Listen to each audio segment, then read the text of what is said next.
Book 4. Seriously. Chapter 0. What Anaris Does Best.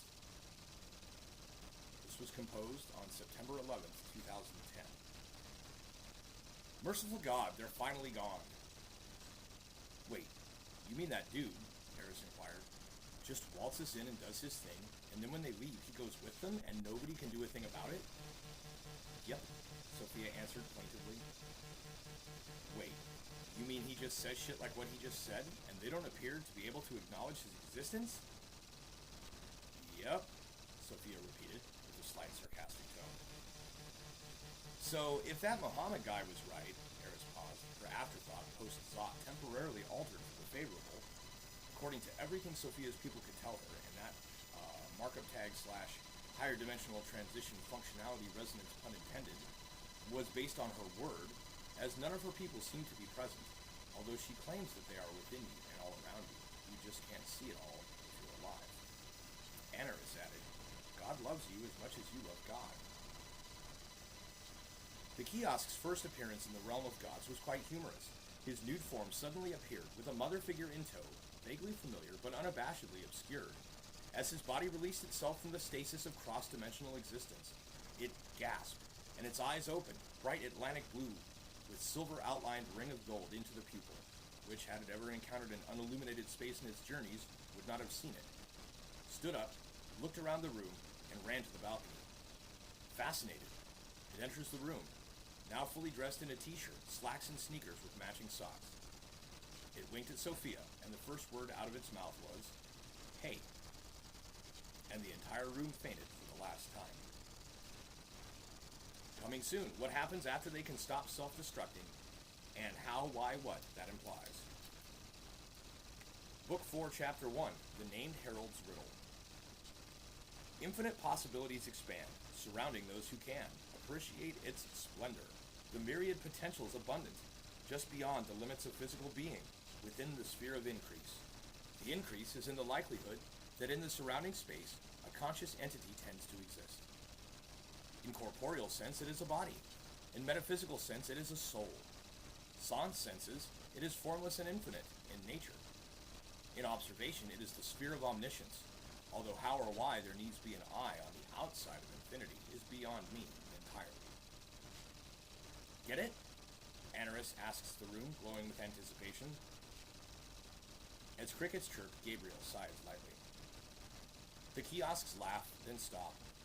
Then the kiosk laughs again, more so the second time. Gabriel stands and waits for his turn, taking deliberate notes and building potential lines the whole way. One grins, saves, and shuts the book once more. Book 4, Chapter 2, Herald or Harbinger, an expository glimpse. A note to the reader. To the kiosk, the reality shown in these chapters is quite different than what the gods themselves perceive, if that is truly the word for how they experience, as well as if truly the word for how they... there's no word for it, so the reader sees the conundrum. The kiosk appeared in a room crowded and talkative, but utterly unaware of its own presence, although the difference based on the very existence of the kiosk within the room made everyone shudder briefly, and backburners all around began to warm and simmer with the subtle beginnings of an interconnection, as someone eventually was bound to understand what had occurred. At first, the kiosk went around pestering each individual, the shadow of which, shadows being connected into a collective unconscious of the room at large, itself an entity containing an avatar which inhabited the room as a seemingly lifeless homunculus, seated in a throne on a dais kept in a separate locked chamber opposite the entrance, was fully able to reply, but the interactions escaping the conversation to memory in each individual, save for Sophia, who wasn't supposed to be there either, and thus inhabited the in-between that the kiosk happened to come into being within. Uniformly, information could be gathered about its whereabouts, so to speak, as well as the identity of all parties in the room, save for the homunculus on the throne, as the shadows of the room were unaware themselves of its existence, as a functionality of the room and its group consciousness. Thus, when things began to fall randomly, and objects shattered without apparent provocation, a poltergeist was suspected but initially dismissed, given the nature of the room and its occupants. But eventually it became obvious to the lucky few whose purpose was to interpret psychic energies emanating from the homunculus on the throne that there was indeed a second formless presence in the room, possibly made of at least two separate selves, which neither Sophia, the kiosk, or any of the others in retrospect could be sure was because of the human origin of the kiosk in life, or because Sophia had been present for some time, herself unable to interact with the shadows, and therefore building a serious trust issue with the kiosk, as she couldn't be sure for herself if the kiosk was another demiurge created by her frustrations, or a genuine individual beside herself. Eventually the kiosk was found out and exiled to the exterior of the front gate, the ease with which he might view the massive compound within serving only to madden it into the needed desperation of its only available option for a quest. Materializing on a beach, the kiosk flashed to the left side of the gate, using its knowledge to temporarily zot the entire interaction of talking its way through the front from the gatekeeper's memory. Passing through the gate, it strolled briskly through the garden until a contingent of soldier-like formation approached, and it became a tree temporarily, hidden in a back corner of the garden enclosure until the formation passed by and out the front gate. Beyond the garden, a massive walled courtyard loomed, full of winged humans, all glowing with freshly applied halo auras, all of whom seemingly autonomously praised the owner of the island in unison, constantly and with no end, the entire time the kiosk was in this realm. It was their banshee-wailing, cacophonic version of Hallelujah that most mistook for harps and golden angelic voices when given brief glimpses into this space. Pressing beyond that, the house itself was massive, built like a medieval castle, but entirely of gold. Its most peculiar element was a massive, spherical structure contained within, which the kiosk would later discover was an eighth-dimensional time-space, in which all of the other versions and layers comprising this realm were kept, to the extent that by entering into a higher level, the realm became that level, and the sphere then appeared to contain the previous realm in its swirling, rotating, and permuting array of compressed space and non-time.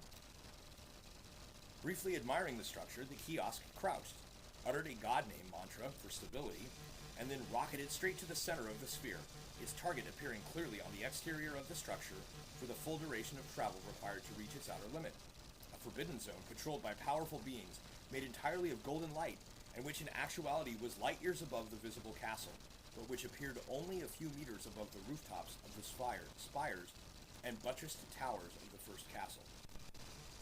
2 or 3 layers in, the alert began, and the host began to pour into the sphere to seek and remove the intruder. But as the kiosk was a very, very different kind of entity from the pursuing army, the ritual of banishing relegated them all temporarily to a nearly Earth realm, containing also every higher evolved non-humanoid life form ever to be made extinct by nature, which by the beliefs prevalent to the world in which the kiosk had grown relegated them to soullessness in purgatory. As it proceeded through the spheres within spheres, all stretching and rotating to allow the view to remain of a castle with a large sphere above it, the kiosk eventually came to a small floating island, on which a meager-sized house sat, behind a small garden, and oddly enough to the kiosk's sensibilities, no wall or gate was to be seen. Perhaps a reflection of the sense of impregnability offered by the aforementioned host army, which had certainly not expected to be handed an en masse fall for no apparent reason, and the kiosk sauntered on in, surprised only to find a perfect recreation of the house its human incarnation remembered being raised in, complete with a basement bedroom and an observatory in the backyard's second garden. Inside the observatory was a portal, and through this the kiosk found itself standing in a spherical chamber, the inverse of the 8-dimensional stronghold it had entered to find this place. And inside the inverted 8D chamber of the sphere was a throne, unoccupied, and a small, familiar-looking child hiding himself behind the back legs of the ornate throne. The kiosk appraised the room and its occupant. The soul of a young boy, no older than 8 or 9 years, a throne which appeared to shift in design slightly as the boy moved around it, and behind the throne a spire identifying the room as toroidal, although almost totally spherical, ending in a downward point, just below which emanated a blinding light, infinitesimally small. Below the light, slightly, a second spire met the floor, but this spire appeared not to actually be so much as represent the virtual, near non-existence of the spire, a shadow bearing physical depth and obviously contributing to the reaction which produced the tiny emanation from the center of the chamber. Picking up the frightened child, the kiosk then darted out of the room faster than even the throne in the room, the light itself, or any of the horde of the host could manage, landed safely on the shore of a brilliant blue sea, bordered by perfectly white sand, which then all rotated to become the same houses on the island, only this time in the middle of a city block in a dreamscape-produced, emotional environment resembling the kiosk's human form's hometown. Releasing the boy back into the yard, it admonished him not to leave the fenced areas again until he had grown up a bit and could handle the sights he would inevitably encounter the next time he ventured out. At this, the being in a chemical haze awakens, types the dream out, but the internet and computer both crash, denying the publication and setting the kiosk's human form on a spiritual rampage which has yet to find an appropriate actual target, short of the Almighty itself, for interfering with the documentation of spiritual truth, heretical to the obviously deceived masses, and knowing exactly what the small inner child in the dream had retained from the journey. The repercussions, however, will not be clear until future chapters are composed. Author's second note to the reader. The events transpired in Earth chronology about this time last year, in the year of our domination, 2009. Book 4, Chapter 3, What Fall? Wait, Eris interrupted. Am I to believe that that guy doesn't actually exist? That he's an apparition of the shadow of a higher dimensional plane of existence, bleeding over into our own realm? That it's like that's like the ghost of the Almighty. How can the ghost of the Almighty be present, since the Almighty is almighty and therefore immortal? And further, since the Almighty is still as it was before all of this began, how can there be a ghost of a still living being in the same room?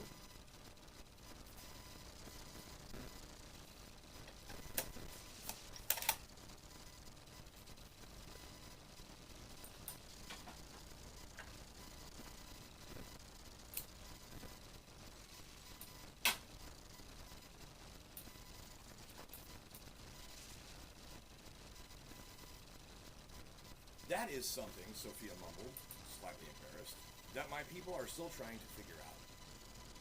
It seems like without that iteration in shadow, the rest of it glitches out in hellish ways, but with it, the perfection of harmony is nearly impossible to attain. I don't understand what that means myself. At that moment, the kiosk returned to the room, and although its existence had been proven to be an artifact of the nature of reality, and thus its very own nature rooted in the primordial chaos of singularized duality present during the first intervals of creation as a consciousness, already formed and waiting for the right moment, somehow they all still found it incredibly hard to believe that such was simply the way it is. Much in the same sense as the Sachs spiral or the golden mean in natural occurrence. This sentiment registered across the kiosk's own perception, prompting the following. How's it feel? Eris, astonished, turned to Sophia and whispered, Did it hear us? Or did we elicit that response? Or is that another of your supposed coincidences? Sophia's reply of unknowing did nothing to settle Eris's qualms. The kiosk repeated itself, more slowly and making sure to enunciate each syllable properly this time. How does that feel to not understand and be made to coexist with something you can neither rid yourself of nor do without? Sophia flickered away for a moment and returned with a vanguard of unseen, plus 4 cardinal seraphim, just in case. Of the vanguard, a hushed, distorted whisper not unlike voices on the wind uttered something unintelligible, and then one of the cardinals stepped forward. Can you understand me? The pale one with the perfect black hue of hair asked of the kiosk. Orenam is misspelled. I'm sorry, I don't quite understand what you just said, the North replied. I said your name is misspelled. Why the change? Or are you not the same light I knew at the outset? Came the kiosk's repeated reply. They have you labeled with the right consonants with the wrong vowels. It's deceptively similar to the word urinal, but it should be more like ahuriel, if I'm not mistaken. Befuddled, the North, with the black hair, stepped back into formation, and its eyes registered to the kiosk in inquiry to beyond and above for further instructions. You know, that's not going to make any difference, so I'm going to assume you are some sort of an offspring, and not the Oriel I once knew. The kiosk shifted slightly. Ladies, I'd love to stay and chat, but I get the feeling I'm needed elsewhere. But first, it snapped its left index finger and thumb, and for a brief moment, all the names of the unseen and seraphim present became visible in a script unfamiliar to those who possess such appellations. But the kiosk compensated by taking a panoramic, high-speed capture and then echoes its inverse across the ether and into the minds of those present, giving a brief and dreamlike glimpse into the nature of their own being, hitherto unbeknownst to them. As the swords all began to light themselves, the shadows of the unseen became prominent, and and the kiosk made its own exit before the horde had a chance to attack. The Seraphim and their attendant Archons then spent the next 10 minutes fending off the Soulless until the kiosk returned, bearing a copy of a book none of them had ever read, but all of whom claimed to love and know by heart. He then began reading it to them until they ceased to be within the unfamiliar realm in which they had found themselves.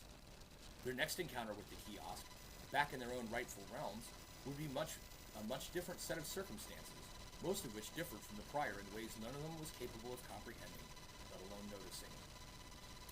The next chapter may or may not concern this sequence of events, as other information may be necessary in order for the reader to best appreciate the allegory contained within. Book 4, Chapter 5.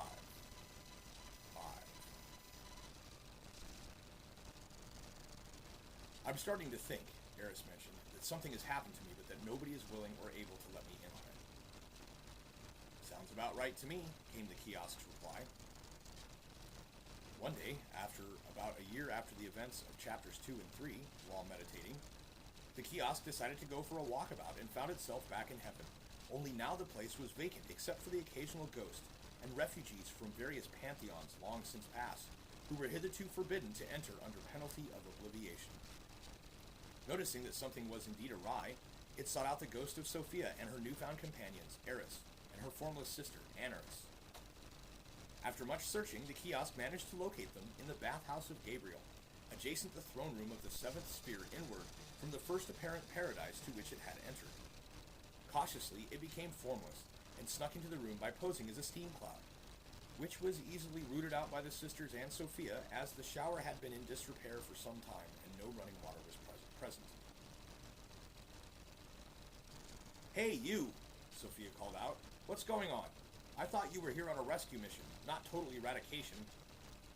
"I am," said the kiosk. "I must have forgotten to do something after I returned home the last time." "The last time?" Eris purred from within the vast, empty, round tub in the center of the room. "How many times have you been here?" "I don't know," uttered the kiosk, and the joke was lost on the ladies for a few moments. "Oh, I get it. Cute," came Anaris' emanation from beyond the beyond of the beyond. "But it doesn't necessarily answer my sister's question, so I'll put forth my own idea. Animal purgatory." "Oh, snap!" shouted the kiosk, and in a snap and a blinding flash, it was gone.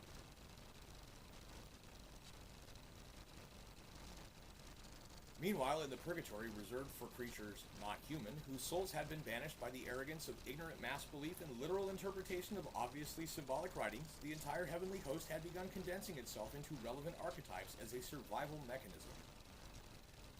Each choir resolved itself into one or two highly energetic singularities, and they had been orbiting each other, desperately conserving the divine light within as they fended off the vicious yet entirely righteous attacks and raids by the varying species of disenfranchised, former dominant species of Earth, vengeful souls, when suddenly a light appeared. A light blue, like a welding arc, and suddenly the kiosk in his chaise lounge had always been there. It surveyed its surroundings and noticed that the animal spirits had backed away from their quarry as its light had filled the realm. The center of the purgatory was occupied by 8 figures, all familiar, but none matching exact attributes of any known celestial beings. The kiosk walked slowly toward the animals, and with a brief moment of concentration, relaxed them out of their year-long fury. A large cave lion approached, and much to the chagrin of the 8 in the center of the realm, licked the kiosk squarely across the face and rolled over for a belly rub.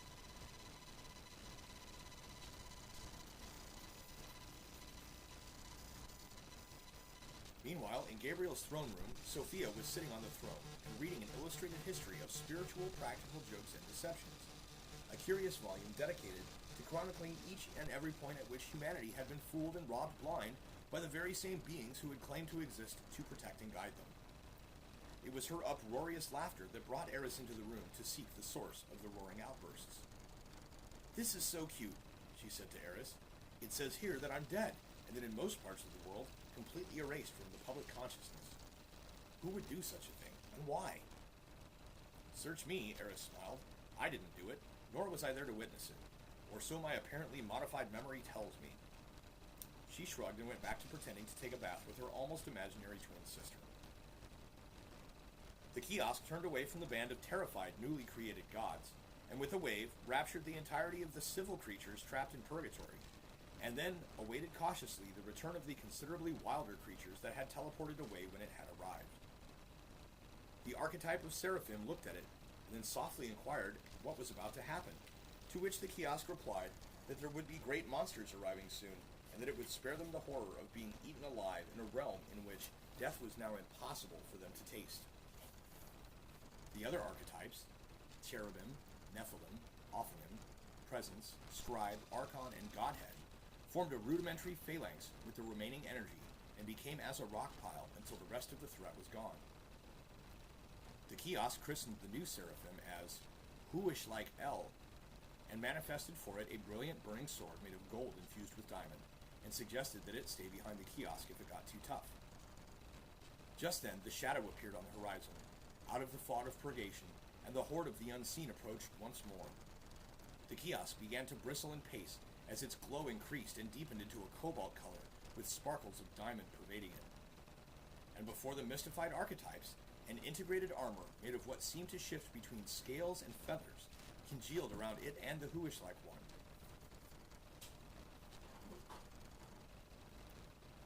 Without a word, the kiosk raised its right hand, and extending gently the middle and forefinger, it curled the pinky and ring fingers in as well.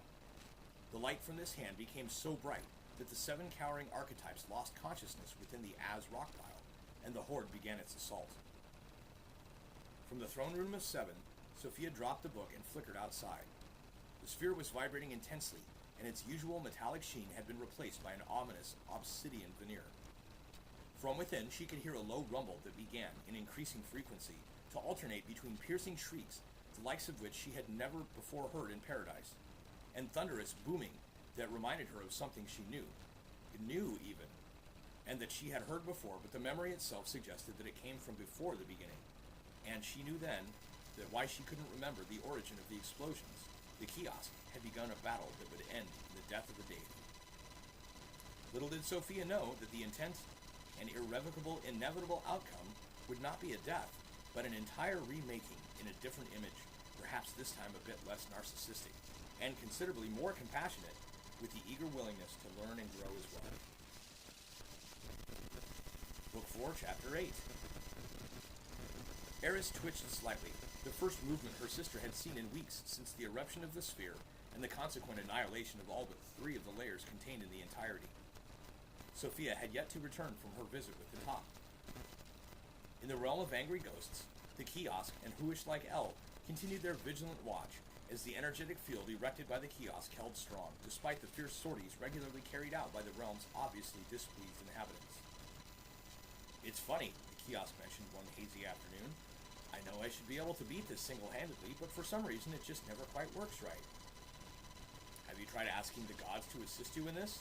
asked Huish-like. "Well, that too happens to be funny now that you mention it. The thing is, in order for me to exist as this, none of the gods appear to be able to do so at the same time, which I find particularly disturbing, considering time has no meaning in their realm, and is actually sort of a contradiction to even imply a connection between their experience and my own in that way.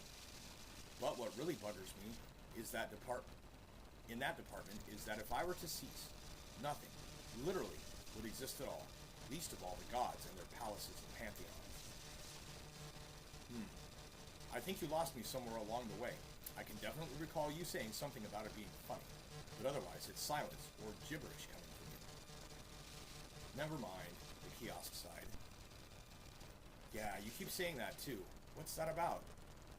"Never mind that too, I guess."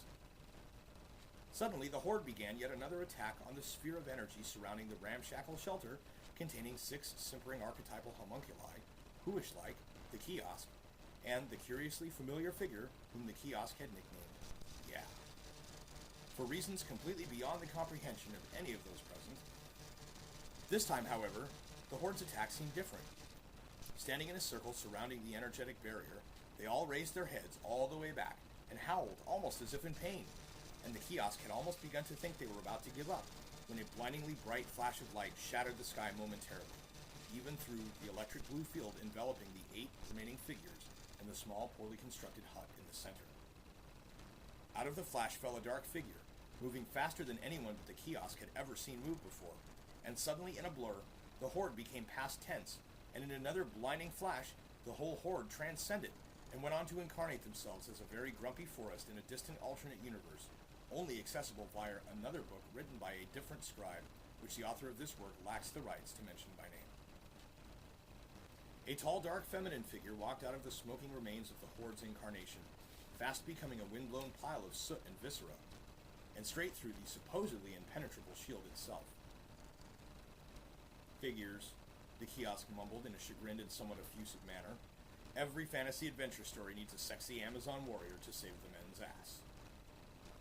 She then turned toward the hut, snapping a finger, and in the ensuing light, the hut and its occupants vanished. Bitchin' was all the kiosk could manage. Suddenly, from the garden courtyard of what was now numerically the third layer, even if it used to be the seventh, and rumble and shudder caused by the unperceivable fracas within the sphere ceased, and Anaris was swept over by a wave of shadow and found herself shifted into a halfway world in which both her own thoughts and the thoughts of whomever she was seeing through merged seamlessly, regardless of whether or not it was her own thoughts, her sister's empathetically connected intuitions, or her host's thoughts were related or in concordance at all. From this new vista, she could see as if viewing the world from a high cliff, higher than any mountain and bordering on the one she had once mocked for actually subscribing to's seemingly archaic belief that a celestial being could view the entire world as if from this same vantage point. Simultaneously, she could close her eyes and see the kiosk, Michael, and one surrounded by a hemisphere of shadow, and she knew that she was viewing this as from the internal subjective viewpoint of an unknown fourth party, instantly familiar in feel, but entirely unexperienced before by the goddess of harmony in this form.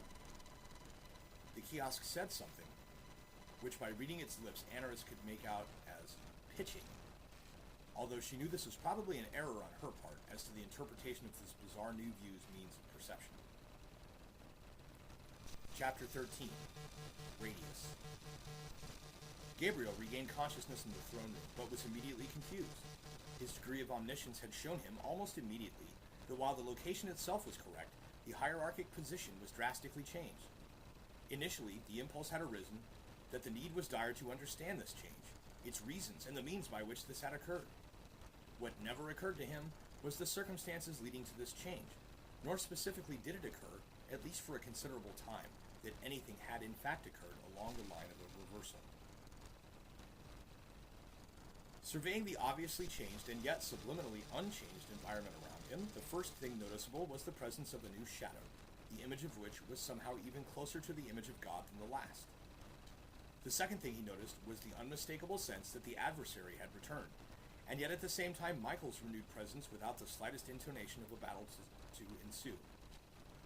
Most puzzling, however, was the definite appearance that both Michael and Satan had been altered at the most fundamental level. The adversary was no longer an adverse individual, or, for that matter, an individual at all. And he who is like God was no longer afraid of his own final truest destiny. In the nigh vacant realm of angry ghosts, aka Animal Purgatory, aka Nightmare Land, the kiosk and the warrior queen, cum savior, stood staring each other down for what not only felt like, but indeed may have been, an eternity. "Who are you, and why are you here?" she demanded. "I'm sorry," the kiosk replied, taken aback. "Did you just ask me for an informative answer to a question you yourself are unable to ascertain the truth of? Who sent you to this realm, and why did you bring those others with you?" "The others were sent here quite by accident, I assure you. Unless, of course, you don't believe in accidents like those, in which case they came here for a very good reason, even if it's not obvious to you, Ash." "You are not allowed to address me by that epithet," she uttered, "and you never answered my question.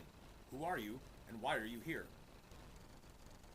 The kiosk thought for a moment, and then something obvious but unobsequious came to its mind.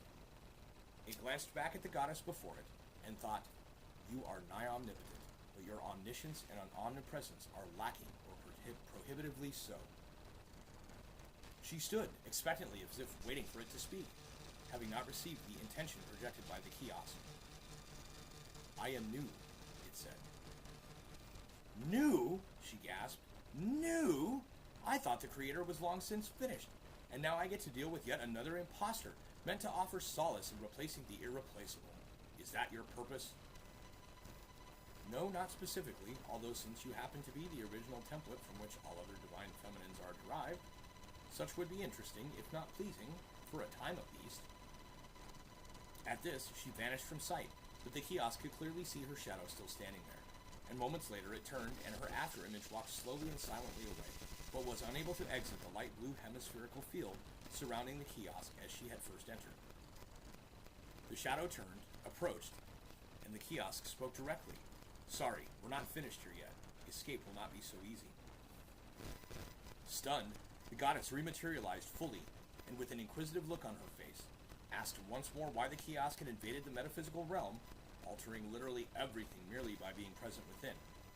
The kiosk then launched into a detailed explanation in an odd cadence, bordering on the irritating, culminating in a 10-minute sermon describing the nature of perfect true chaos, after which she neither knew nor understood any more than she did before, but remained thereafter with the feeling that the expository lecture, bizarre as it was, would be the closest to an explanation she could hope for.